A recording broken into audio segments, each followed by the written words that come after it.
Welcome to All About Agatha, the podcast dedicated to reading and ranking every single mystery novel written by the Queen of Crime, Dame Agatha Christie. I'm Kemper Donovan. I'm Catherine Broback. And this week, we are not discussing a novel. We are discussing a short story, and a bit of a different short story at that, namely Detective Parker Pyne and the case of the discontented soldier. I suppose the best way to get into this is to actually talk about the publication history, since it's a little complicated, right, Catherine? Yeah, it is, and it's a little bit weird, which I think that can just be said about these Parker Pyne stories.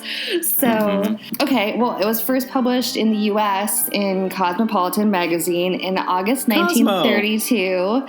Not your Helen Gurley Brown version. That would have been a little bit more exciting, like racy illustrations in it. I kind of wish it was the Helen Gurley Brown version. I mean, I suppose there are very much ways in which this story, too, could be spiced up by that.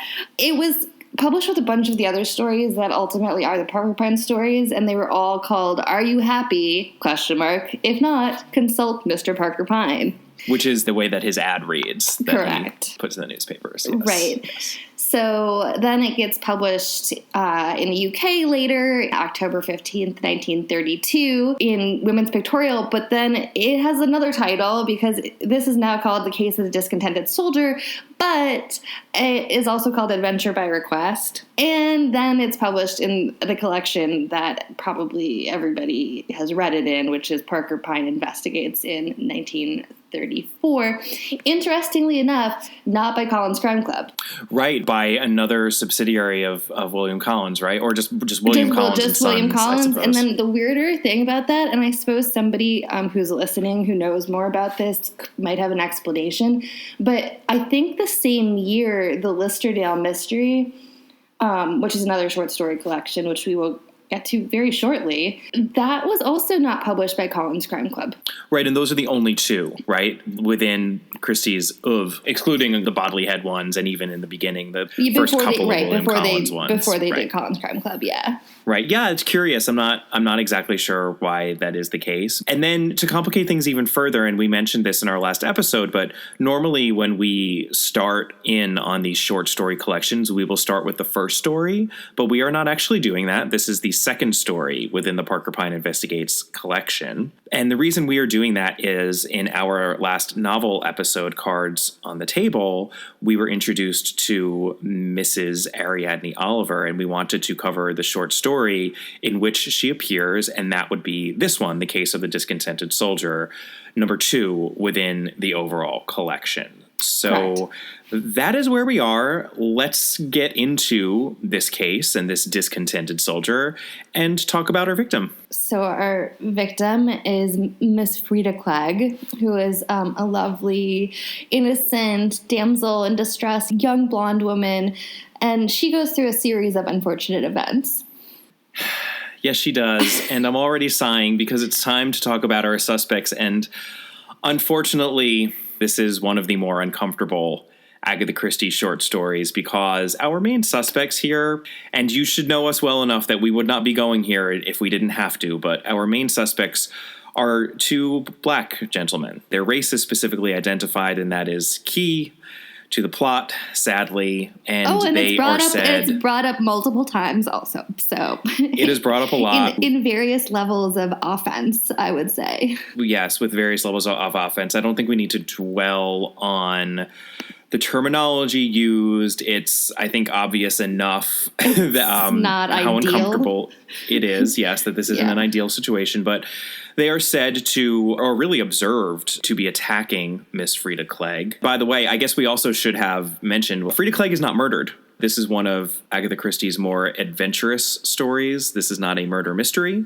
and we often come across this in short stories. So in that these gentlemen are observed attacking Miss Clegg, or are they? They are suspects in terms of being the ones who are behind this series of unfortunate events that poor Miss Clegg experiences. Right, and presumably they have been sent by another shadowy figure who we don't actually see in the course of events, who is a mysterious lawyer who has been hounding Frida for her late father's papers. Correct. Those are our suspects. Obviously, this is an untraditional Christie story, and I think it makes sense just to dive right into the world as it appears to be to explicate what the heck is going on here. So let's talk about Parker Pyne. Mm-hmm. Parker Pyne, Mr. Parker Pyne. And this is the final major detective character that Agatha Christie created and to whom we have yet to be introduced, I believe. And note, I did say major. I'm not saying that there aren't other detective or detective-like characters we will come across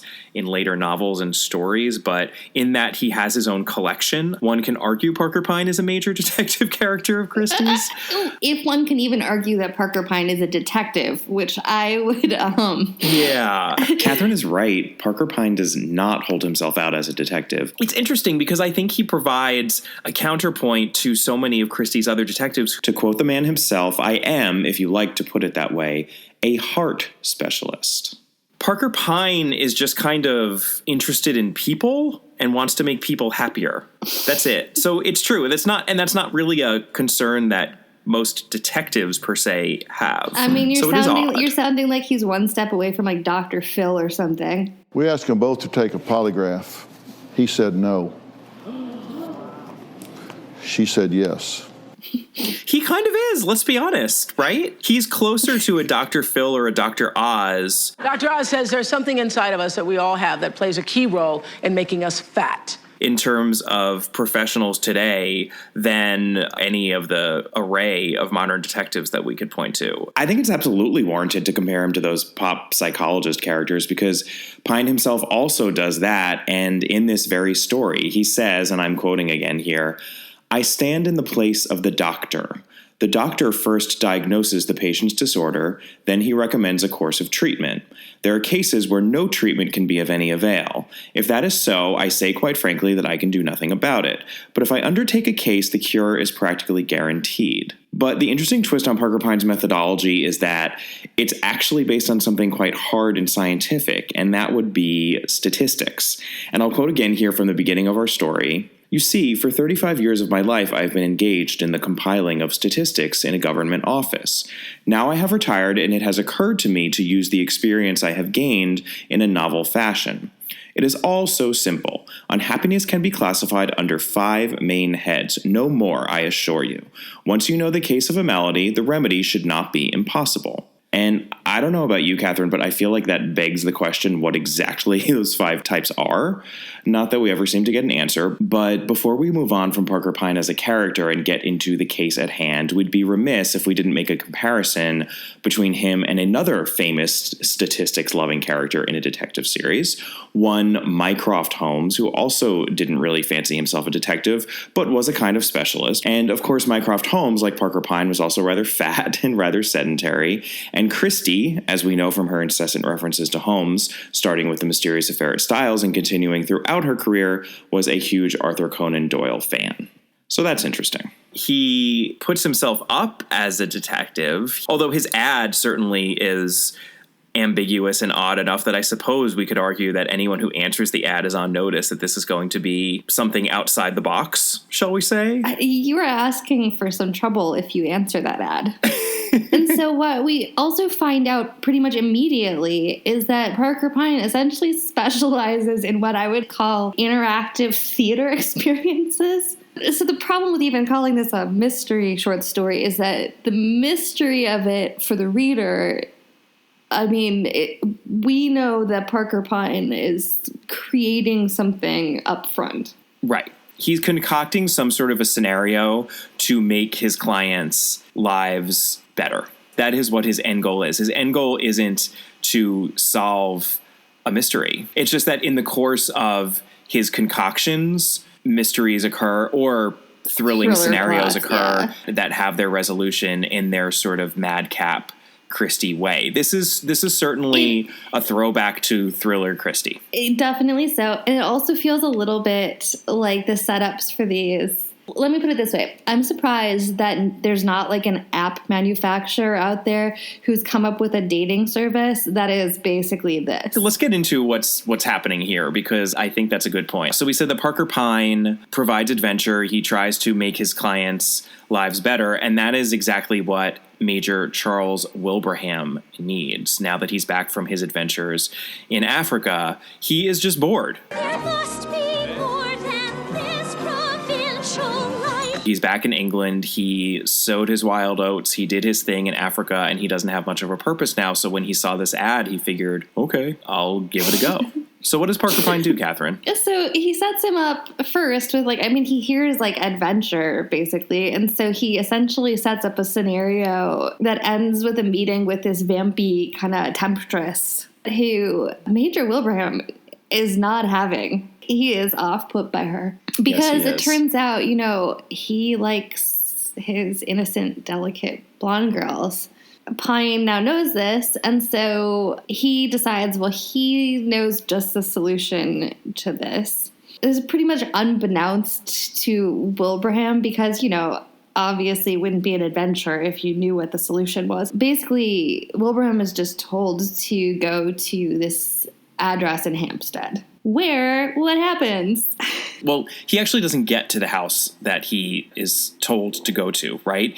Before he gets to it, he hears a woman's cry, and perhaps a cry similar to the cry of distress that we play on our mystery series button at the beginning and end of each episode.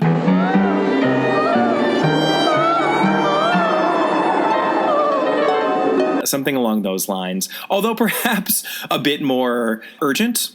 Well, it says it was a gurgling, half-choked cry. Ooh. So he runs in the direction of the cry, and he finds Miss Frida Clegg, our victim, being violently attacked by, yes, 2 black gentlemen, and that is specified. Two enormous, is how it's described. Yes, their size is also noted. And he beats them off, and he rescues her, and they run away. And then he takes her out for some coffee to soothe her and help her collect herself, gentleman that he is. Yes, she's described also, which I find interesting, as pretty in a rather colorless way, which sounds unappealing. We get the sense that Parker Pyne uses the vampy temptress as his first go because a lot of people will just go for her. But then if they don't, she obviously figures out who is more his type, and she tells him it's a colorless blonde.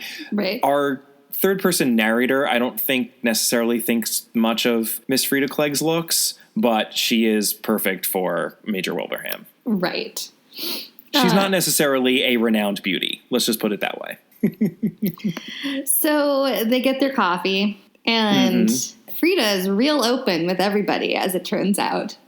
She tells him her entire life story. So, she's an orphan. She's like a clerk at the vacuum gas company. And an Australian lawyer showed up randomly to her apartment and said, because this is always a good sign. He said that he knew her late father and that he thinks that there might be a financial benefit to Miss Clegg. Then he asks Frida for basically all of her father's papers. And she, guess what? Hands them over. Yeah, she hands them over, and he's like, "Yeah, so I'm just going to take these, and I'll be back." And I was expecting the story to go south there, but no. Yeah, it actually does not. She may not be the sharpest tack in the box. So she gives him the papers, and then she gets this notice to show up at this house, Whitefriars, in Hampstead, where she is then jumped by said men of a certain ethnicity.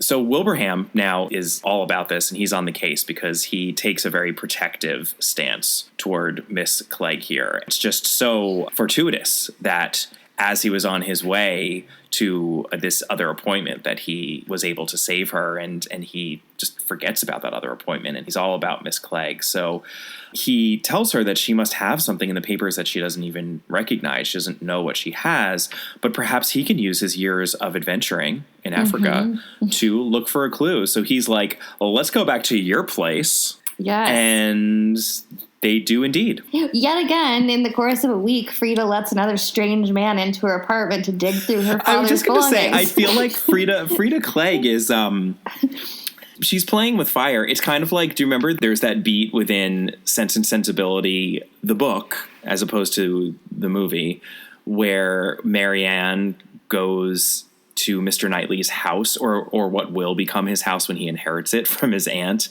alone. Yes. And Eleanor is like, girl, no, you shouldn't be doing that. That's not right. And she's like, ugh, she basically has no truck with that moral fussiness. But in the end, Eleanor, of course, is proven right. And I have to say, Miss Frida Clegg here perhaps should take out her Jane Austen and learn a thing or two. You know what I mean? Yep, I would say so. Anyway, they find in the lining of her father's trunk this piece of paper that conveniently it's written in Swahili, which it turns out Wilbraham can read.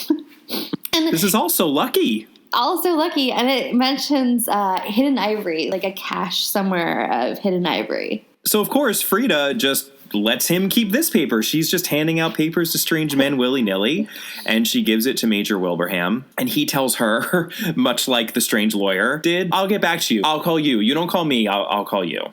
And the next day, though, it seems that she called him. Yeah. And he gets a message from Frida Clegg asking to meet back at the House of Doom, where Frida was jumped by those strange men. Well, or outside of it, basically. Yeah, or outside of it. And before he goes, he mails a letter, and it's a little bit mysterious, but he seems to have something up his sleeve as a resourceful fellow. And he mails that, and then he goes to meet Frida. And in that house, Frida is certainly there, but unfortunately, she's tied up.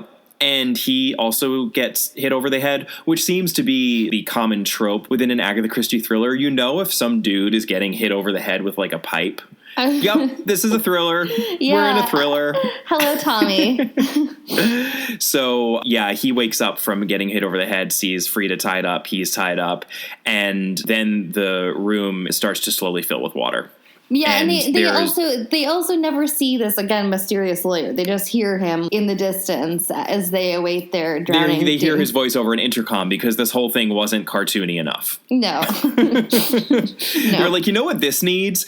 A disembodied voice going, whoa, ha, ha, ha, ha, whoa, ha, ha, ha. Right, and so after, and during the period when Wilbraham is knocked out, the paper that he has in his pocket, which he was supposed to bring back to Frida, so the Swahili document, it of course goes missing. So then they are like a trickle down drowning death waiting to happen, but he of course fights his bonds free and then like helps Frida struggle out of hers. We've mentioned this before. This is textbook Bond villain choosing the slow, inefficient, and easily escapable death for our hero and heroine.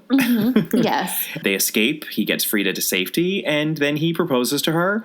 They marry. They go to Africa to look for this ivory. Right. He brought the spoof document. He brought a spoof map to the house, and that's what was lifted off of him after he was conked over the head.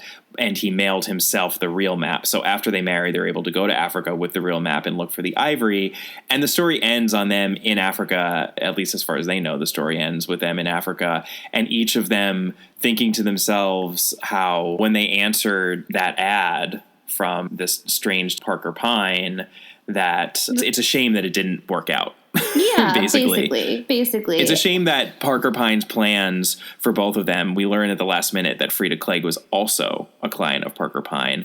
It's a shame that Parker Pyne didn't actually do anything for them. But also neither of them tells the other that they had separately hired Parker Pyne. Which, I guess, fair enough, because maybe they would be a little bit embarrassed. I mean, as we said, it is weird to answer a newspaper ad that says, "Are you happy? If not, Right. consult Mr. Parker Pyne." But certainly that could happen at a future date. But whatevs, they're already in love and they're married. So case Right. closed. Except then we find out that Parker Pyne, for whatever Parker Pyne doesn't actually craft his intricate thrillers. He outsources them. Who does craft his intricate thrillers, Catherine? Oh, it might be Mrs. Ariadne Oliver.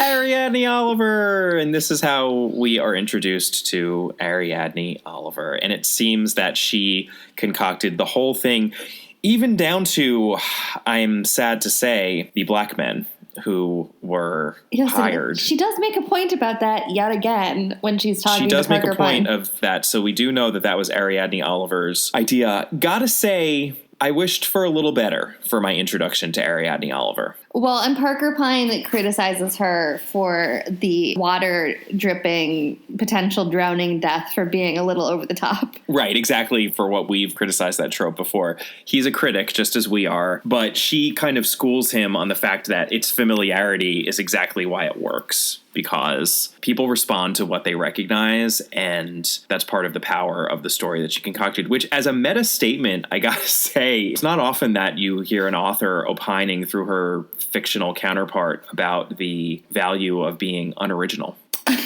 I suppose so. That in itself is original. Well, it is, Boom. and as we know from Mrs. Oliver, she's very blunt about her craft. She is. She does not have a lot of pretensions about what she does. So we really, from the get-go here, and this is something that we dwelled on a lot in Cards on the Table, we quite enjoy Christie's self-deprecating view of herself through Ariadne Oliver. So that clearly is a consistent part of her character from the very beginning. We do also get her eating an apple. She's got her bag o' apples.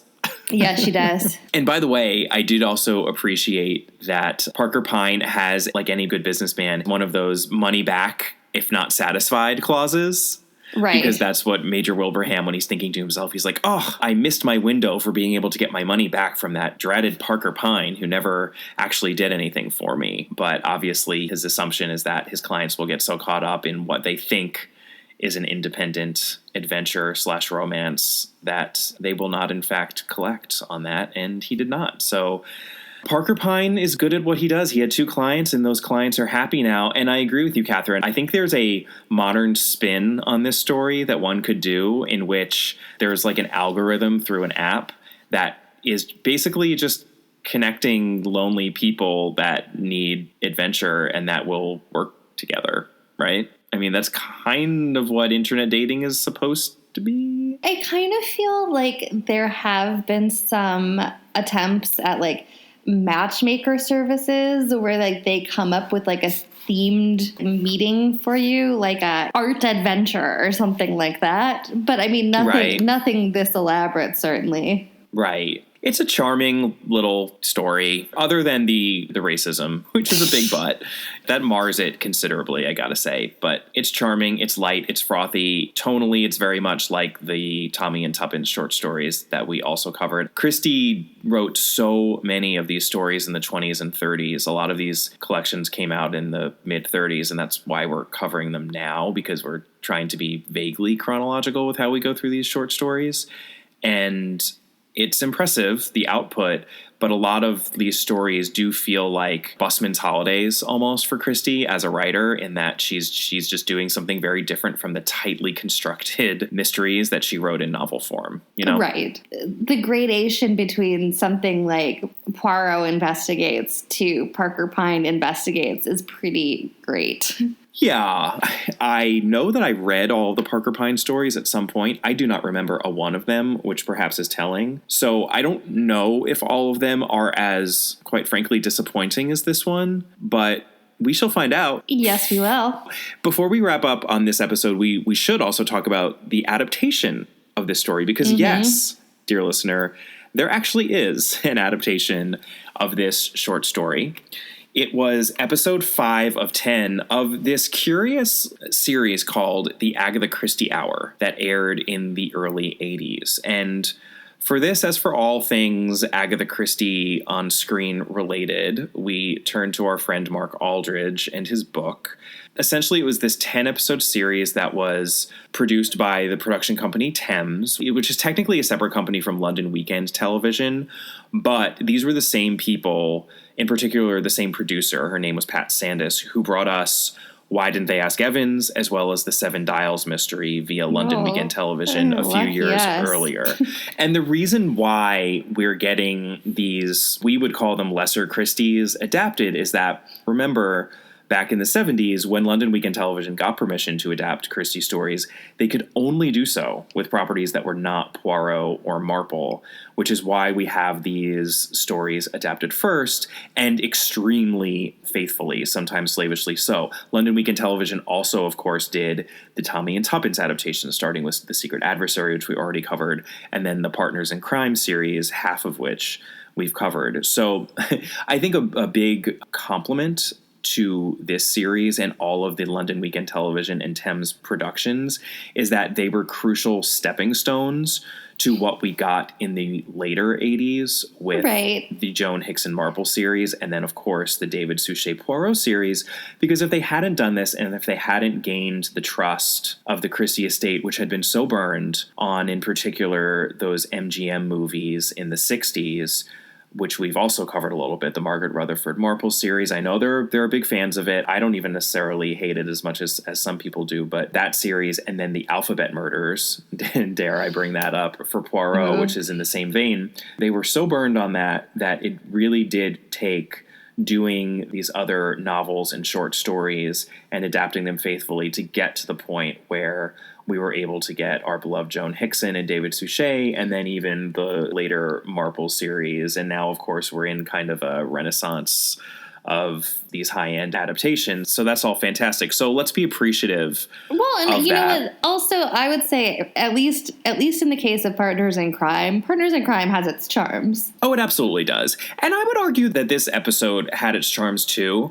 I just have to pull out, and this is a quote within Mark Aldridge's book that I loved, which was a contemporary review by the Daily Express on the Agatha Christie Hour in general. And it called it a charmingly 1930s flirtation that every woman and every sympathetic man will enjoy. And I don't think I've ever heard a better euphemism for a gay man than a sympathetic man. As a sympathetic man myself, I kind of love it. Yeah, so a couple of things about this episode in particular. I thought it was worth noting that the writer of the episode, T.R. Bowen, would go on to write 8 of the 12 BBC Joan Hickson Miss Marples. So that's interesting. Not only did this lead indirectly to those Miss Marple adaptations, but the writer of this episode wrote most of them. That's very interesting. Yeah. Also, this is a little bit of trivia, really arcane Christie trivia here, but with another Parker Pyne episode having aired before this one, and that was the case of The Middle-Aged Wife, which aired first of the 10 episodes. The airing of this episode, 5 of 10, was the first time that an Agatha Christie character had appeared in more than one television production played by the same actor. And that actor was Maurice Denham, who plays Parker Pyne. Denham is a great presence. He's one of those old school character actors. He has a fantastic voice. Apparently, he worked a lot in radio, and you can tell because his voice has that rich tone to it. He just feels like someone who honed his voice as a separate instrument. I also thought it was curious that this is not the first Agatha Christie Maurice Denham appeared in. He actually was in the Alphabet Murders, which we already mentioned on this episode. I cannot believe I'm mentioning it twice, the one in which Tony Randall played Poirot, and he played Inspector Japp. He does a charming job of Parker Pyne, and I think the adaptation, it is very faithful, and they have to fill it out a little bit because the story is slight. And they do that mainly in terms of filling out the Major's boring life before he goes on his adventure. We see a lot more of the Major in his boring town, and it's funny because he's miserable. He hates the chit-chat and the small talk that he is forced to have with everyone around him. There are a lot of shots of him and his dog. Also in the adaptation, not black men who attack Frida Clegg. No. So that's good. That was a good change. I support that change. And also, and I thought this was such a curious choice within the story itself, and I think the adaptation really made an improvement here. Christie actually mentions Frida Clegg's name up front within the Parker Pyne story. So when we're overhearing Parker Pyne speak with his vampy seductress about who they need for him to meet and who they're going to pick to essentially match with him, we don't know quite what they're talking about yet, but we get Frida Clegg's name. So we know the second that we're introduced. It's a setup, right? We know it's a setup the second that, even though, yes, he says he's going to one place and then he hears her screaming, we know once we hear Frida Clegg's name again that, oh, okay, well, this is actually all Parker Pyne's doing. And the episode at least doesn't clue us in, so that perhaps a gullible viewer might at least experience some pleasurable suspense in a way that is just not possible in the story. In that, again, we're covering this for Ariadne Oliver first and foremost. I thought it was worth pulling out my favorite quote of hers within the episode. And it was interesting to see someone else portraying Ariadne Oliver than Zoe Wanamaker, of course, and portraying her in a way that felt a little bit more faithful to her description within Christie's series. But she says to Parker Pyne when he's chiding her for her stereotypical concoctions and whatnot, she says, "Life should imitate fiction wherever possible." I thought that was a really good line. It's funny. I believe that line is not in the original story. All right, well, that brings us to an end of the case of the Discontented Soldier, our debut foray into the Parker Pyne Investigates collection. We will be back. I have higher hopes for future stories. Join us next time for another short story, and this one is, as opposed to the first in the series, actually the last in the series.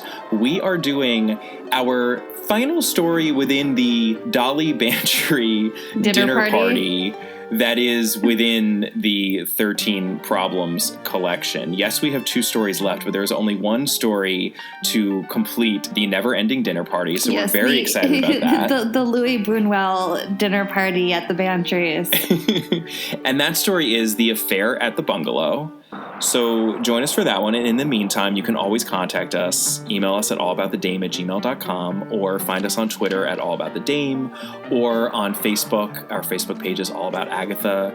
You can also find us on Instagram at All About Agatha, and you can find Catherine on Twitter at Brobcat. And do take a moment to rate and review us. We really appreciate getting those ratings and reviews. And we will talk to you next time. Bye. Bye.